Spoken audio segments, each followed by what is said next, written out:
My necessaries are embarked. Farewell. And sister, if the winds give benefit and convoy is assistant, do not sleep, but let me hear from you. Do you doubt that?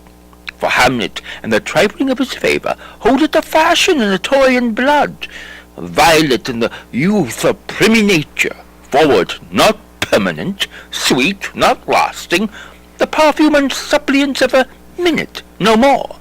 No more, but so, think it no more.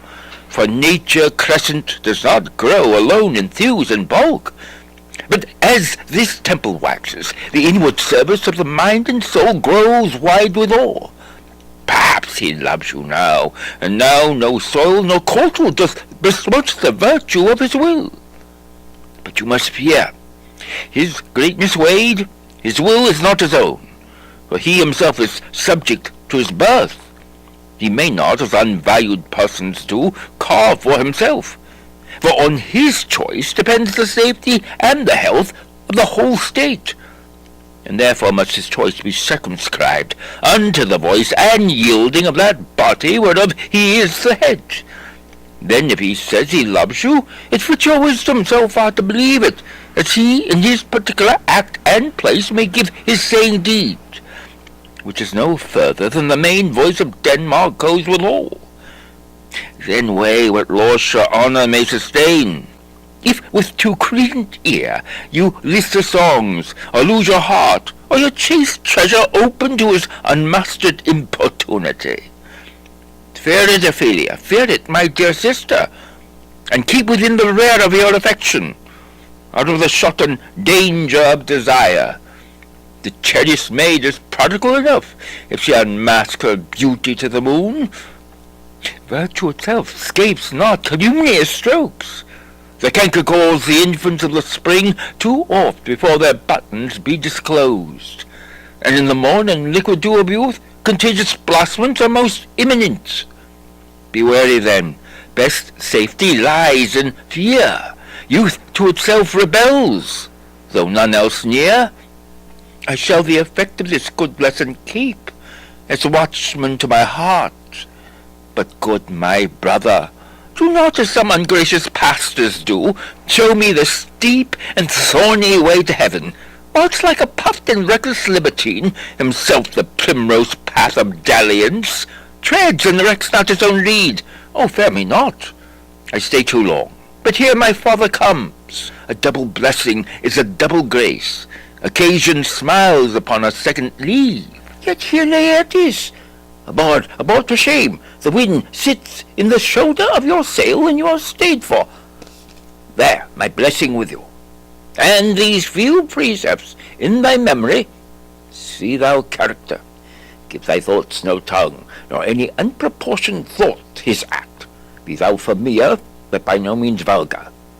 The friends thou hast, and their adoption tried, grapple them to thy soul with hoops of steel.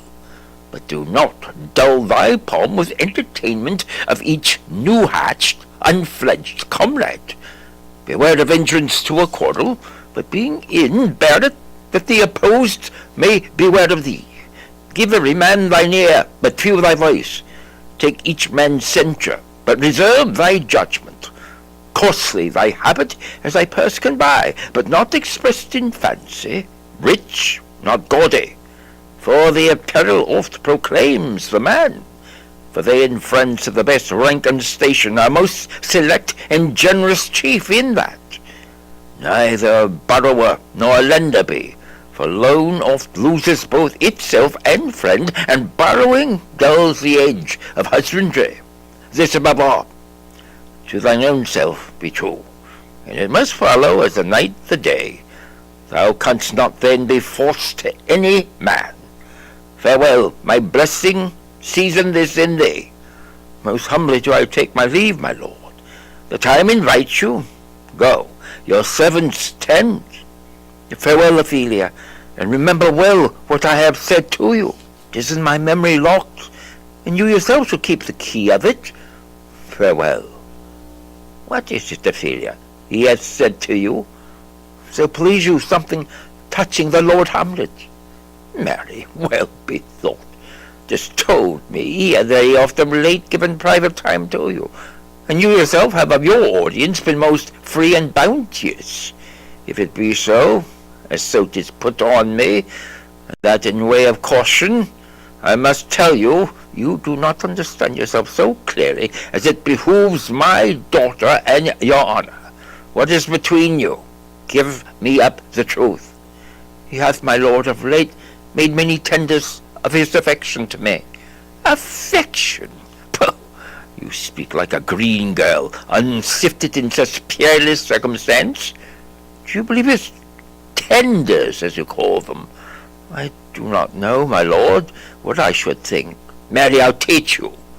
Think yourself a baby that you have taken these tenders for true pay, which are not sterling. Tender yourself more dearly, or not to crack the wind of the poor phrase, wronging it thus. You'll tender me a fool. My lord, he has importuned me with love in honourable fashion. Aye, fashion, you may call it. Go to, and he hath given countenance to his speech, my lord, with almost all the holy vows of heaven. Aye, springs the catchwit cocks.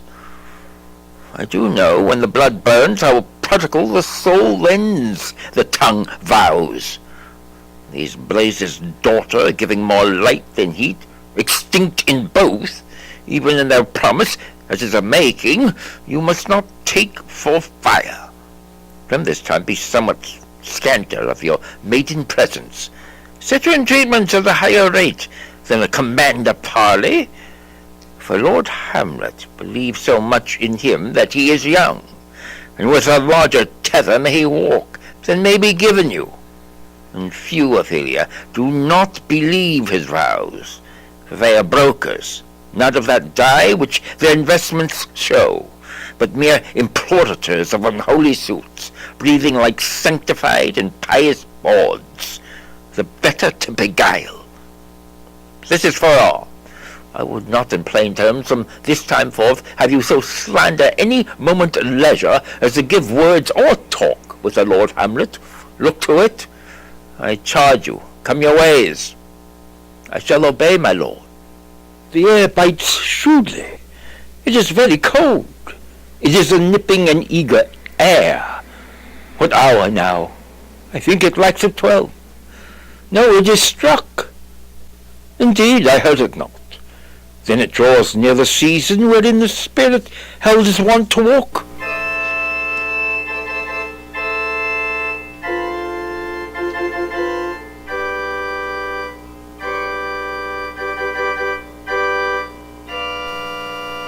What does this mean, my lord?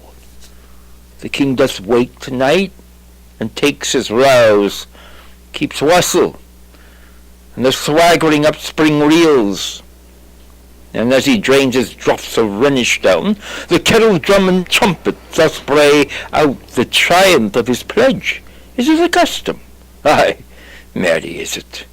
But to my mind, though I am native here, and to the manner born, it is a custom more honoured in the breach than the observance.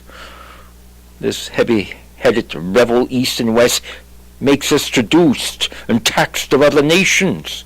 They clap us drunkards, and with swinish phrase soil our edition.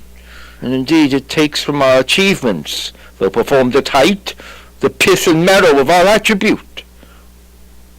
So oft it chances in particular men that for some vicious mole of nature in them, as in their birth, wherein they are not guilty, since nature cannot choose his origin, by the old growth of some complexion, oft breaking down the pales and forts of reason, or by some habit that too much o'erleavens the form of plausive manners, that these men, caring, I say, that stamp of one defect, being nature's livery or fortune's star, their virtues else, be they as pure as grace, as infinite as man may undergo, shall in the general censure take corruption from that particular fault.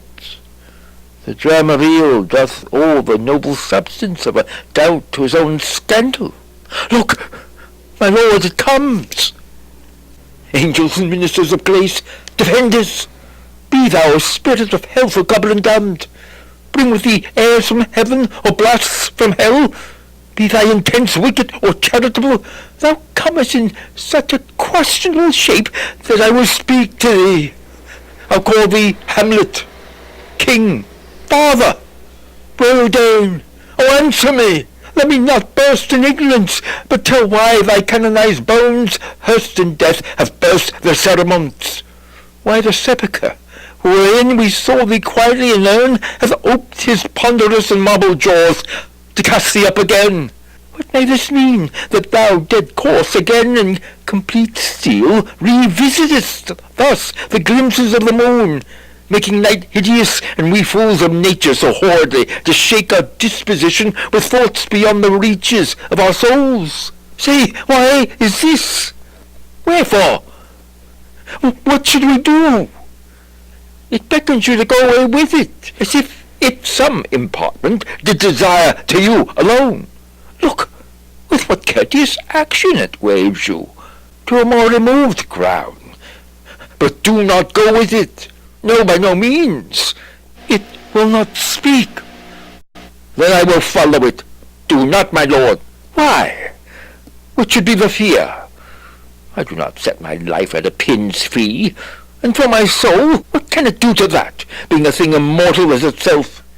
He waves me forth again. I'll follow it. What if it tempts you towards the flood, my lord, or to the dreadful summit of the cliff that beetles o'er his base into the sea, and there assume some other horrible form, which might deprive your sovereignty of reason and draw you into madness? Think of it! The very place put toys of desperation, without more motive, into every brain that looks so many fathoms to the sea, and hears it roar beneath. It waves me still. Go on, I'll follow thee. You shall not go, my lord. Hold off your hands. Be rude, you shall not go. My fate cries out, and makes each petty artery in this body as hardy as the Nemean lion's nerve. Still am I called. Unhand me, gentlemen. By heaven, I'll make a ghost of him that lets me. I say away. Go on, I'll follow thee. To what issue will this come? Something is rotten in the state of Denmark. Heaven will direct it. Nay, let's follow him. Where wilt thou lead me? Speak, I'll go no further. Mark me. I will. My hour is almost come, when I to sulphurous and tormenting flames must render up myself. Alas, poor ghost, pity me not, but lend thy serious hearing to what I shall unfold. Speak, I am bound to hear. So art thou to revenge, when thou shalt hear. What? I am thy father's spirit, doomed for a certain term to walk the night, and for the day confined to waste and fires, till the foul crimes done in my days of nature are burnt and purged away. But that I am forbid to tell the secrets of my prison house.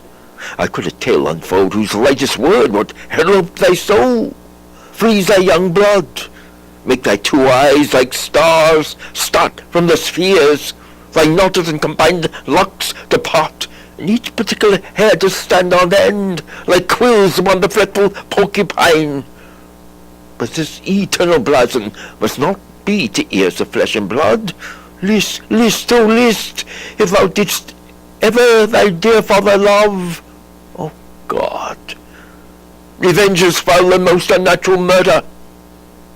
Murder, murder most foul, as in the best cities, but this most foul, strange, and unnatural. Haste me to know it, that with wings as swift as meditation, or the thoughts of love may sweep to my revenge.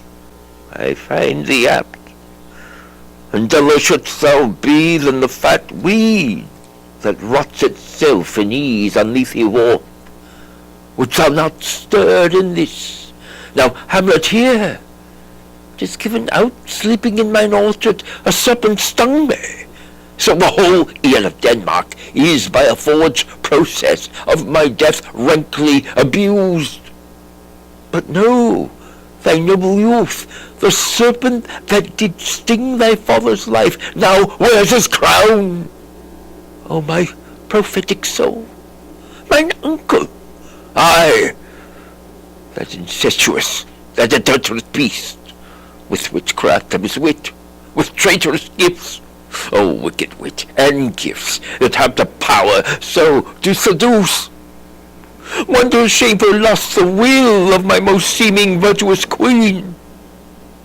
O Hamlet, what a falling off was there for me, whose love was of that dignity that it went hand in hand even with the vow I made to her in marriage, and to decline upon a wretch whose natural gifts were poor to those of mine.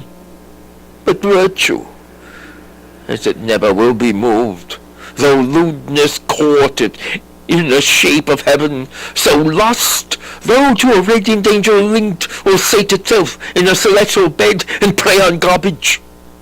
But soft methinks I scent the morning air. Brief let me be, sleeping within mine orchard, my custom always in the afternoon.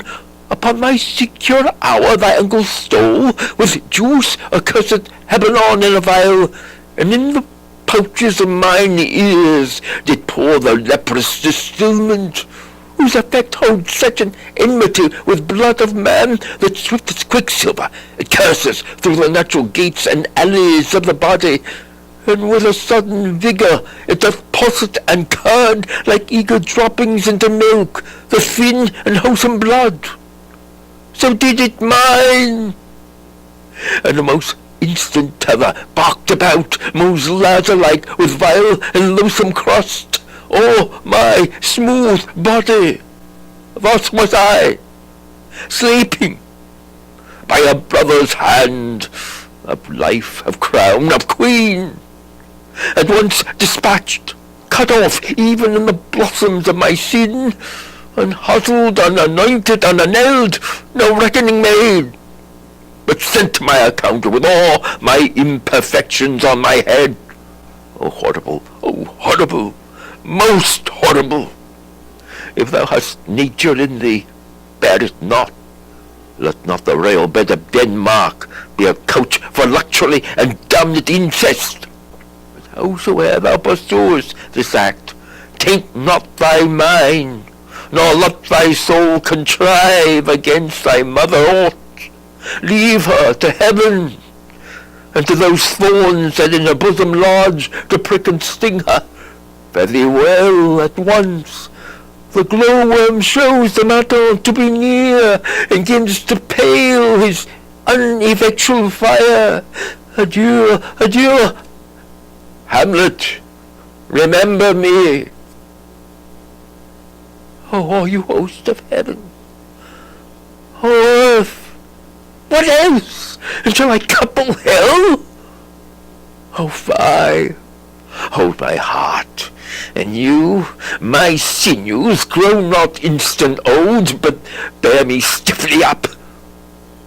Remember thee, I, thou poor ghost, while memory holds a seat in this distracted globe. Remember thee. Yea, from the table of my memory I'll wipe away all trivial final records, all sorts of books or forms, or precious past, that youth and observation copied there. And thy commandment all alone shall live within the book and volume of my brain, unmixed with baser matter.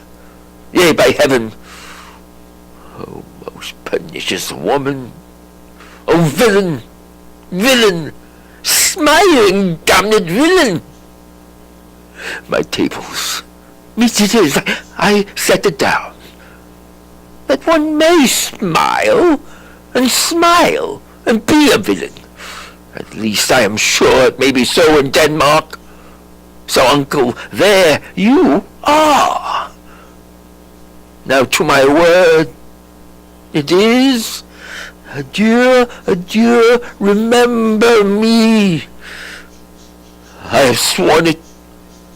My lord, Lord Hamlet, heaven secure him. So be it. Hello, ho, my lord! Hello, ho, boy! Come, bird, come! How is it, my noble lord? What news, my lord? Oh, wonderful! Good, my lord, tell it! No, you reveal it! Not I, my lord, by heaven, nor I, my lord. How say you, then? Would heart of man once think it, but you'll be secret? Why, by heaven, my lord, there's ne'er a villain dwelling in all Denmark, but he's an errant knave. There needs no ghost, my lord, come from the grave to tell us this. Why, right, you are in the right, and so without more circumstance at all, I hold it fit that we shake hands and part. You as your business and desires shall point you. For every man has business and desire, such as it is. And for my own part, look you, I'll go pray. These are but wild and whirling words, my lord. I'm sorry I offend you, heartily. Yes, faith, heartily. There's no offence, my lord. Yes, by St. Patrick, but there is Horatio, and much offence too, touching this vision here. It is an honest ghost, that let me tell you. For you desire to know what is between us, overmaster it, as you may. And now, good friends, as you are friends, scholars and soldiers, give me one poor request. What is it, my lord? We will. Never to make known what you have seen tonight. My lord, we will not. Nay, but swear it. In faith, my lord, not I, nor I, my lord, in faith, upon my sword. We have sworn, my lord, already. Indeed, upon my sword, indeed. Swear. Boy, say'st thou so? Art thou there, true penny? Come on, you hear this fellow in the cellarage. Comes, consent to swear. Propose the oath, my lord. Never to speak of this that you have seen. Swear by my sword. Swear. Hickey you beak. Then we'll shift our ground. Come hither, gentlemen, and lay your hands again upon my sword. Never to speak of this that you have heard. Swear by my sword. Swear. Well said, old Mo. Canst work in the earth so fast? O worthy pioneer! Once more remove, good friends. Oh, day and night. But this is wondrous strange, and therefore as a stranger give it welcome. There are more things in heaven and earth, Horatio, than are dreamt of in your philosophy. But come, here as before, never, so help you mercy, how strange or odd soe'er I bear myself, as I perchance hereafter shall think me to put an antic disposition on, that you at such times seeing me shall never, with arms encumbered thus, or this head shake, or by pronouncing some doubtful phrase as, well, we know, or we could, and if we could, or if we used to speak, or there be, or if they might, or such ambiguous giving out to note that you know aught of me. This not to do. So grace and mercy at your most need help you. Swear. Swear. Rest, put out spirit. So, gentlemen, with all my love I do commend me to you. And what so poor a man as Hamlet is may do, to express his love and friending to you, God willing, shall not lack. Let us go in together, and still your fingers on your lips, I pray. The time is out of joint. Oh, cursed spite, that ever I was born to set it right. Nay, come, let's go together. Give him this money and these notes, Reynaldo. I will, my lord. You shall do marvellous wisely, good Reynaldo, before you visit him, to make inquiry of his behaviour. My lord, I did intend it. Very well said, very well said. Look you, sir, inquire me first what danskers are in Paris, and how and who, what means and where they keep, what company, at what expense. And finding by this encompassment and drift of question that they do know my son, come you more nearer than your particular demands will touch it. Take you as for some distant knowledge of him, as thus. I know his father and his friends, and in part him. Do you mark this, Reynaldo? Aye, very well, my lord, and in part him, but you may say not well. But if it be he I mean, he's very wild, addicted so and so. And there put on him what forgeries you please. Marry, none so rank as may dishonour him. Take heed of that. But, sir, such wanton, wild, and usual slips as our companions noted and most known to youth and liberty. As gaming, my lord. Aye, or drinking, fencing, swearing, quarrelling, drabbing, you may go so far. My lord, that would dishonour him. Faith, no, as you may season it in the charge. You must not put another scandal on him, that he is open to incontinency. That's not my meaning. But breathe his faults so quaintly that they may seem the taints of liberty, the flash and outbreak of a fiery mind, a savageness in unreclaimed blood, of general assault. But, my good lord, wherefore should you do this?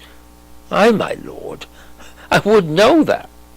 Marry, sir, here's my drift, and I believe it is the fetch of warrant. You, laying these slight sullies on my son, as 'twere a thing a little soiled in the working, mark you, your party in converse, him, you would sound, having ever seen in the predominant crimes the youth you breathe of guilty, be assured he closes with you in this consequence. Good sir, or so, or friend, or gentleman, according to the phrase or the edition of man and country. Very good, my lord. And then, sir, does he this? He does. What was I about to say? By the mass, I was about to say something. Where did I leave? At closes in the consequence, at friend or so, and gentleman. At closes in the consequence, I marry. He closes with you thus. I know the gentleman. I saw him yesterday, or the other day, or then, with such or such. And as you say, there was he gaming, there, all took in his rouse, there, falling out at tennis. Or perchance, I saw him enter such a house of sale, fit illicit, a brothel, or so forth. See you now, your bait of falsehood takes this carp of truth, and thus do we of wisdom and of reach, with windlaces and with essays of bias, by indirections find directions out.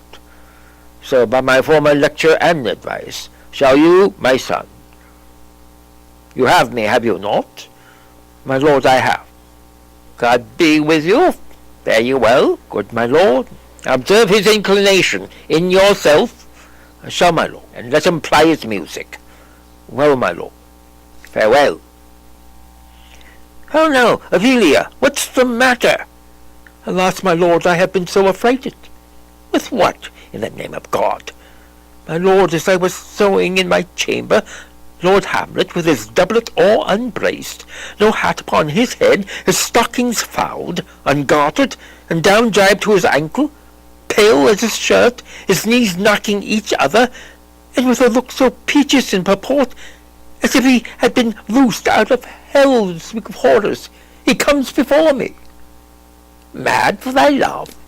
My lord, I do not know, but truly I do fear it. What said he? He took me by the wrist and held me hard. Then goes he to the length of all his arm, and with his other hand, thus o'er his brow, he forces such a perusal of my face as he would draw it. Long stayed he so. At last, a little shaking of mine arm, and thrice his head thus waving up and down, he raised a sigh, so piteous and profound that it did seem to shatter all his bulk and end his being. That done, he lets me go, and with his head over his shoulder turned, he seemed to find his way without his eyes, for out of doors he went without their help, and to the last bended their light on me. Come, go with me. I will go seek the king. This is the very ecstasy of love, whose violent property fordoes itself, and leaves the will to desperate undertakings. And oft is any passion under heaven that does afflict our natures. I am sorry. What, have you given him any hard words of late? No, my good lord. But as you did command, I did repel his letters, and denied his access to me. That has made him mad. I am sorry that with better heed and judgment I had not quoted him. I feared he did but trifle. I meant to wreck thee. But beshrew my jealousy, it seems it is as proper to our age to cast beyond ourselves in our opinions, as it is common for the younger sort to lack discretion. Come, go we to the king. This must be known, which being kept close, might move more grief to hide than hate to utter love.